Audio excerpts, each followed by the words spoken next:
Iran युद्ध को शुरू हुए 2 हफ्ते से ज्यादा का वक्त बीत चुका है।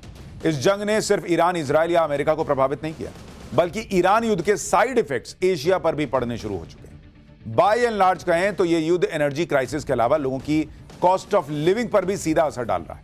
सबसे गंभीर बात यह है कि अगर यह युद्ध और लंबा खिंचा तो स्थितियां चुनौती भरी हो सकती हैं। जीरो कार्बन एनालिटिक्स की ताजा रिपोर्ट कह रही है कि हॉर्मुज स्ट्रेट के बंद होने का सीधा और सबसे गहरा असर एशिया पर पड़ेगा।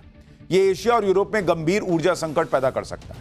खास तौर से चीन, भारत, जापान और दक्षिण कोरिया इससे बुरी तरह प्रभावित है।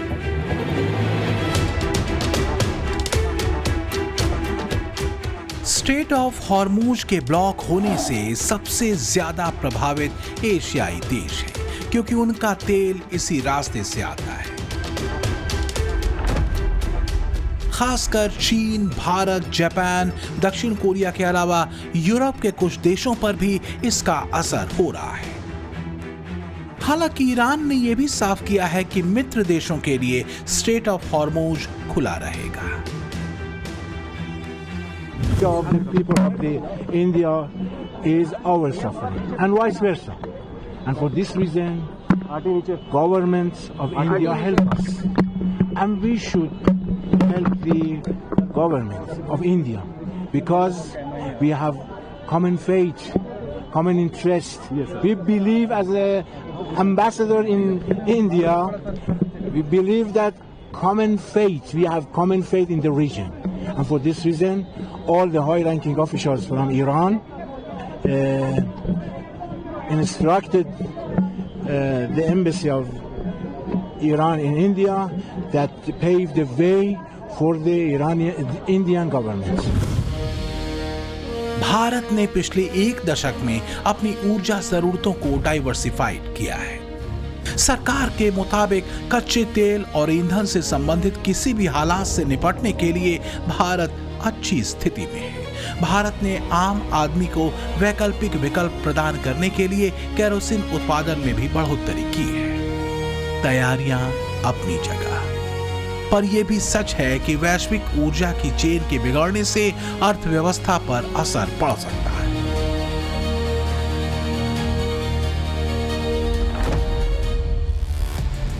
युद्ध से पहले जब ईरान अमेरिका के बीच सिर्फ तनाव भर था, तब भारत में महंगाई दर 2.74% थी।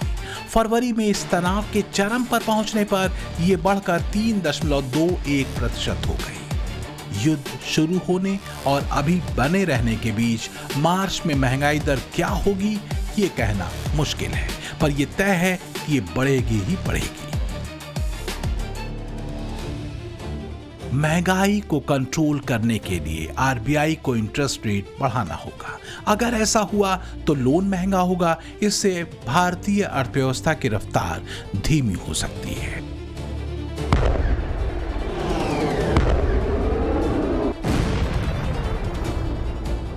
युद्ध और अस्थिरता का संकट जहां ग्लोबल इकोनॉमी को बड़े झटके का संकेत दे रहा है, वहीं तमाम चुनौतियों के बीच भारत की इकोनॉमी को लेकर कुछ अच्छे संदेश और भविष्यवाणियां भी हैं। रेटिंग एजेंसी फिच रेटिंग्स ने भारत की आर्थिक वृद्धि को लेकर सकारात्मक अनुमान जताया है। एजेंसी के मुताबिक फाइनेंशियल ईयर 2026 में भारत की जीडीपी ग्रोथ करीब 7.5% रहने का अनुमान है। मजबूत घरेलू मांग और खपत में लगातार बढ़त के चलते भारतीय अर्थव्यवस्था को सपोर्ट मिल रहा है। सबसे बड़ी बात यह है कि फिच ने इसके पहले 7.4% ग्रोथ का अनुमान लगाया था, जो बढ़कर 7.5% कर दिया गया है। इस सब के बीच मिडिल ईस्ट की अशांति परेशान कर रही है। ईरान युद्ध अगर और लंबा खिंचा तो वैश्विक हालात बिगड़ सकते हैं। हॉर्मुज स्ट्रेट के दांव से ईरान ने ट्रंप को ऐसी ऐतिहासिक मुश्किल में डाल दिया है जिसका अंदाजा ट्रंप को अब होने लगा है। ट्रंप जानते हैं कि दुनिया में उनका रेपो बहुत तेजी से खराब हुआ है।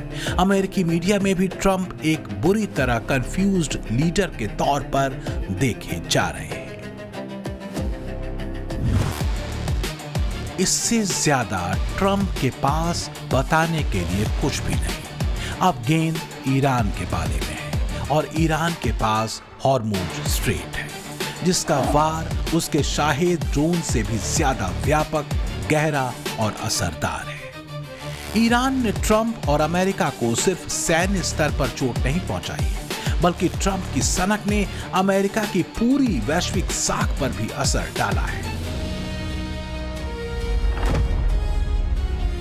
मिडिल ईस्ट से लेकर यूरोपीय देशों, साउथ एशिया और अफ्रीकन देशों तक में अमेरिका की साख बुरी तरह गिरी है। स्पेन ने तो ट्रंप के ईरान पर हमले के फैसले का सीधा विरोध कर दिया था। वहां के प्रधानमंत्री पेड्रो सांचेज ने तो ईरान पर हमले को अंतर्राष्ट्रीय कानून का उल्लंघन तक बता दिया था। तो वहीं नॉर्वे ने भी अमेरिकी हमलों को लेकर चिंता और आलोचना की थी। यही रुख डेनमार्क, स्वीडन का भी था। ऐसा नहीं है कि ऑयल क्राइसिस अभी हुआ है। इतिहास में युद्धों के कई ऐसे चैप्टर रहे हैं जिनमें ऑयल क्राइसिस का जिक्र है। दुनिया में पहला ऑयल संकट 1973 में देखा। इजराइल में हुए योम किप्पूर वॉर के बाद, जब इजराइल के खिलाफ सीरिया और इजिप्ट ने जंग छेड़ दी। इस युद्ध में यूनाइटेड स्टेट्स और कुछ पश्चिमी देशों ने इजराइल का समर्थन किया। इस युद्ध में अरब देश बुरी तरह से हारे। इस हार से बौखलाए ओपेक देशों ने उन देशों को तेल देना बंद कर दिया जिन्होंने इजराइल का समर्थन किया था। नतीजा यह हुआ कि तेल की कीमतों में 4 गुना तक बढ़ोतरी हो गई, जिससे भारत का तेल आयात महंगा हो गया था और इसका असर लोगों की रोजमर्रा की जिंदगी पर पड़ा था। इसके बाद 90 के दशक का खाड़ी युद्ध, वो तो आपको याद ही होगा। तब भी तेल संकट गहरा गया था, जिसका बुरा असर दुनिया की इकोनॉमी पर पड़ा था। इतिहास की तारीखों को पलटें तो तेल संकट ने पहले भी 3 बार दुनिया में खलबली मचाई है। पहले तेल संकट 1973 में हुआ था, इजराइल पर थोपे गए युद्ध के बाद, जिसे योम किप्पूर युद्ध कहते हैं। दूसरा तेल संकट 1979 में दुनिया ने झेला ईरान में इस्लामिक क्रांति के बाद। और तीसरा ऑयल क्राइसिस हुआ था 1990-91 के बीच खाड़ी युद्ध के दौरान। तेल संकट के तीनों ही दौर में ग्लोबल इकोनॉमी धराशायी हुई थी, महंगाई और बेरोजगारी चरम पर पहुंच गई थी। तो जरा इतिहास में दर्ज पहले तेल संकट के बारे में समझिए।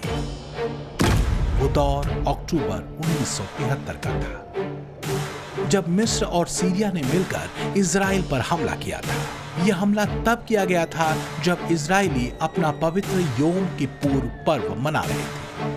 इसी वजह से इस युद्ध को योम किप्पूर युद्ध भी कहा जाता है। इस युद्ध में अमेरिका ने इजराइल की मदद की थी। हालांकि युद्ध इजराइल ने ही लड़ा और अरब देशों की बुरी तरह हार हुई।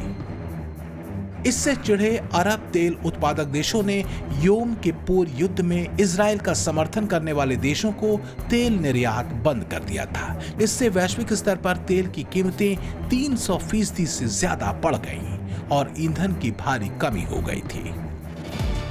70 का दशक भी अस्थिरता से भरा था। ईरान में राज सत्ता के खिलाफ इस्लामिक गोलबंदी विद्रोह का रूप ले रही थी। अयतुल्लाह खुमैनी के इस्लामिक लाइन और शियाओं के इस्लामिक राष्ट्रवाद ने क्रांति की चिंगारी फैलाई। नतीजा ये हुआ कि ईरान के अंतिम शाह मोहम्मद रजा पहलवी, जिन्हें इस्लामिक क्रांतिकारी अमेरिका का पिट्ठू कहते थे, सत्ता से बेदखल हुए। उन्हें अमेरिका भागना पड़ा और ईरान में कट्टरपंथी इस्लामिक राज की स्थापना हुई। इस दौरान दूसरा तेल संकट दुनिया को झेलना पड़ा, क्योंकि ईरानी तेल उत्पादन में गिरावट आई थी। 1979 से 80 के बीच ये दूसरा बड़ा संकट था। इससे कच्चे तेल की कीमतें दोगुनी से ज्यादा हो गईं, जिससे वैश्विक आर्थिक मंदी और 1980 के दशक की शुरुआत में भारत समेत दूसरे देशों में महंगाई बढ़ी। इसके बाद आया तीसरा तेल संकट।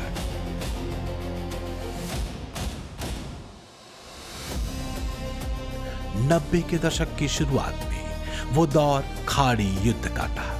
इराक ने कुवैत पर हमला किया था, जिसकी वजह से पूरी दुनिया की तेल आपूर्ति में बाधा पहुंची। नतीजा हुआ कि कीमतों में तेजी आई और पूरी दुनिया आर्थिक संकट में फंस गई। हालांकि खाड़ी युद्ध के दौरान आया तेल संकट 1970 के दशक की तुलना में कम समय तक ही रहा।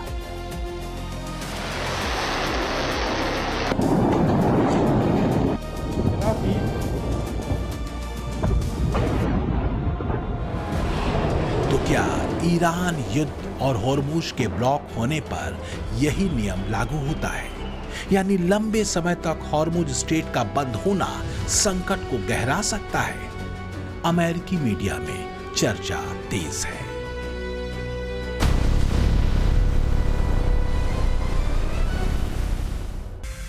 बात सिर्फ ट्रंप या अमेरिका या फिर इजराइल को समझाने भर की नहीं है। ईरान का इरादा दुनिया को समझाने का है। वो ये कि अमेरिका की दादागिरी को कंट्रोल करने की नस उसे पता है। हैरत की बात यह है कि ईरान का ये पैतरा काम कर रहा है। ट्रंप जिनपिंग तक को स्टेट ऑफ हॉर्मुज में युद्धपोत उतारने का न्योता दे रहे हैं। ट्रंप की बेचैनी का आलम क्या है, इसे ऐसे समझिए कि कुछ घंटों के भीतर ही वो पुतिन से लेकर जिनपिंग, यूके के प्रधानमंत्री और फ्रांस के राष्ट्रपति मैक्रों तक से गुहार लगा चुके हैं। तो क्या ट्रंप को यह एहसास हो गया है कि वो स्ट्रेट ऑफ हॉर्मुज के गहरे पानी और सकरे रास्ते में बुरी तरह फंस चुके हैं?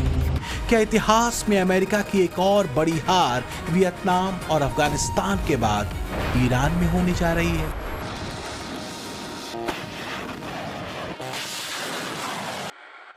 हॉर्मुज ट्रंप के लिए वो हॉरर बन चुका है जिसका बंद होना सिर्फ एशिया ही नहीं, अमेरिका तक की इकोनॉमी पर बुरा असर डालेगा।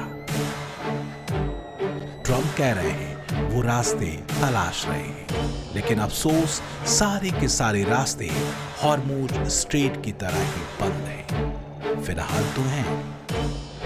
Bureau report, Times Now, नौबारा।